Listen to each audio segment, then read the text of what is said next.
Hello hi नमस्ते आदाब। स्वागत करता हूं मैं आपके अपने यूट्यूब चैनल जेडीएस एजुकेटर पर। कैसे हैं आप सब? उम्मीद करते हैं बेहतर होंगे, अपनी पढ़ाई कर रहे होंगे।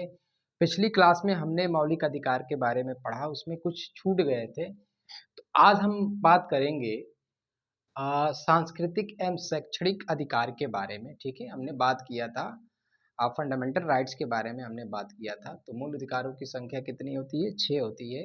ठीक है, इसके बारे में हमने डिस्कस किया था। समानता का अधिकार, स्वतंत्रता का अधिकार, धार्मिक स्वतंत्रता का अधिकार। ठीक है, उसके बाद शोषण के विरुद्ध अधिकार।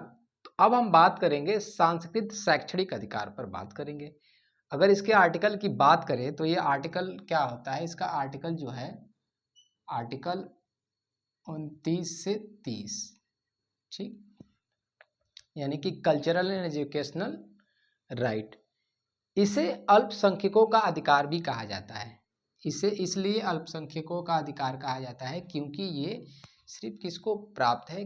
केवल अल्पसंख्यक को प्राप्त है। अगर हम बात करें अल्पसंख्यक शब्द की बात करें तो संविधान में अल्पसंख्यक की परिभाषा तो नहीं दी है, लेकिन अल्पसंख्यक के बारे में क्या बातें की गई हैं कि संविधान में 2 प्रकार के अल्पसंख्यक की चर्चा की गई है। कितने प्रकार की? 2 प्रकार के अल्पसंख्यक की बात की गई है। ठीक है, अगर हम बात करें धार्मिक अल्पसंख्यक और भाषाई अल्पसंख्यक।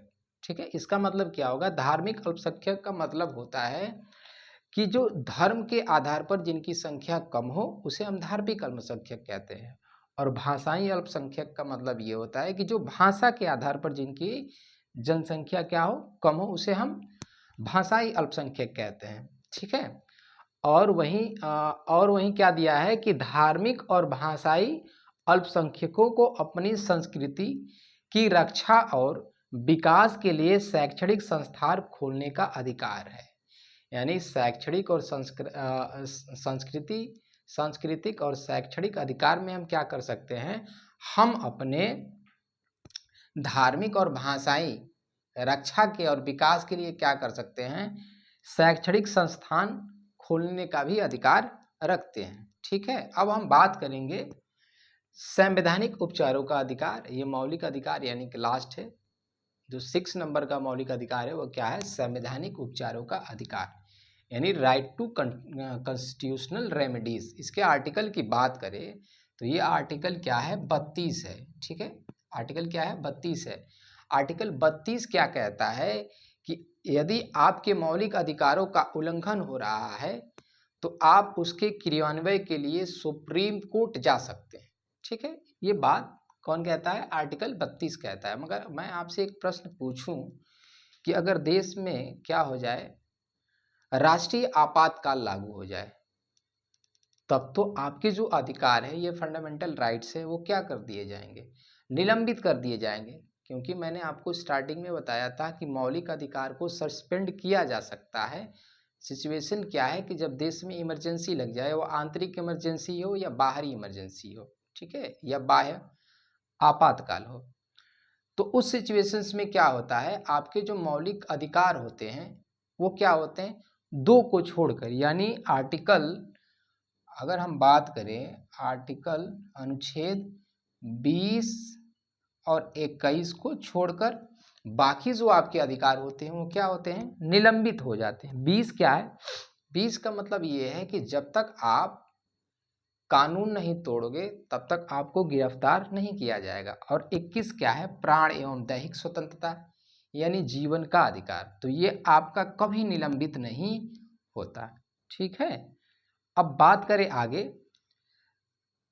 अगर हम बात करें अनुच्छेद 226 क्या कहता है? 226 ये कहता है कि आप सुप्रीम कोर्ट, आप क्या कर सकते हैं? आप हाई कोर्ट जा सकते हैं। अपने मूल अधिकारों का, जब आपके मूल अधिकारों का हनन हो रहा है, आप सुप्रीम कोर्ट नहीं जा पा रहे हैं, तो आप कहाँ जा सकते हैं? आप हाई कोर्ट जा सकते हैं। ठीक है, और बी आर अम्बेडकर ने अनुच्छेद 32 को संविधान के आत्मा कह के संबोधित किया। यानी क्या कहा इन्होंने? संविधान की आत्मा कहा।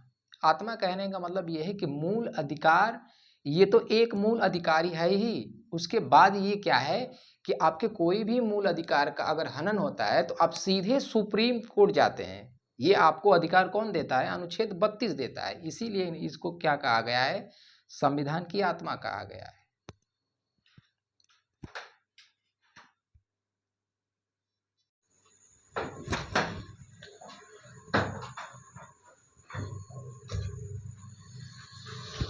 ठीक है, तो आगे देखेंगे अब। ठीक है, नेक्स्ट क्या देखेंगे, नीति निर्देशक सिद्धांत के बारे में हम समझेंगे। ठीक है, नीति निर्देशक सिद्धांत यानी कि राज्य भारतीय, यानी राज्य का मतलब भारतीय राज्य को दिए गए दिशा निर्देश है, जिसके आधार पर राज्य क्या बनाती है, नीतियों का निर्माण करती है। ठीक है, यानी राज्य को क्या दिए गए हैं, राज्य को दिशा निर्देश दिए गए हैं, दिशा निर्देश दिए गए हैं, जिनके आधार पर राज्य क्या करता है, नीतियों का निर्माण करता है। अगर इसके आर्टिकल की बात करें तो आर्टिकल क्या है, अनुच्छेद 36 से लेके 51 तक, और भाग की बात करें तो भाग 4 में, ठीक है, दिए गए हैं। अब पूछा जाता है आपसे कि मौलिक कर्तव्य किस देश से लिया गया है, तब हमारा जवाब क्या होगा, आयरलैंड, यानी आयरलैंड के संविधान से लिया गया है। ठीक, आगे बात करते हैं, अनुच्छेद 39A देखते हैं। ठीक है, अनुच्छेद 39A में क्या कहा गया है कि समान और निःशुल्क विधिक सहायता। इसका मतलब क्या है, अनुच्छेद 39 ये कहता है कि समान और निःशुल्क विधिक सहायता का मतलब ये होता है कि अगर कोई व्यक्ति अपने लिए वकील नहीं रख सकता तो सरकार का ये कर्तव्य बनता है कि सरकार उसके लिए क्या करे, वकील मुहैया कराए। ठीक है, तो आपने देखा होगा कि जो लोग वकील नहीं रख पाते हैं तो उनकी तरफ से सरकारी वकील रखे जाते हैं। तो ये बात किस में कही गई है, 39A में कहा गया है। ठीक है, आगे देखते हैं आप। अब समझेंगे मौलिक कर्तव्य के बारे में। मौलिक कर्तव्य क्या होता है, यानी फंडामेंटल ड्यूटीज के बारे में। अगर इसके आर्टिकल की बात करें तो आर्टिकल 51A में मौलिक कर्तव्य दिया गया है, और भाग की बात करें तो भाग 4A में। ठीक है, किस संविधान से लिया गया है, तो सोवियत संघ यानी रूस से लिया गया है, रूस के संविधान से मौलिक कर्तव्य लिए गए हैं।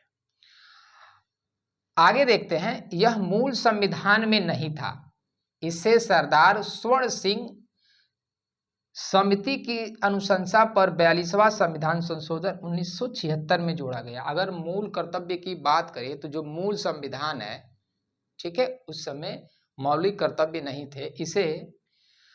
इसे 1976 में सरदार स्वर्ण सिंह समिति की अनुशंसा पर 42वां संविधान संशोधन के अनुसार 1976 में क्या किया गया, इसे संविधान में जोड़ा गया। तो अब जो है मौलिक कर्तव्य की संख्या की बात करें तो मौलिक कर्तव्य की संख्या कितनी है, 11 है। ठीक, और आगे बात करते हैं, 11वां मौलिक कर्तव्य 46वां संविधान संशोधन 2002 से जोड़ा गया।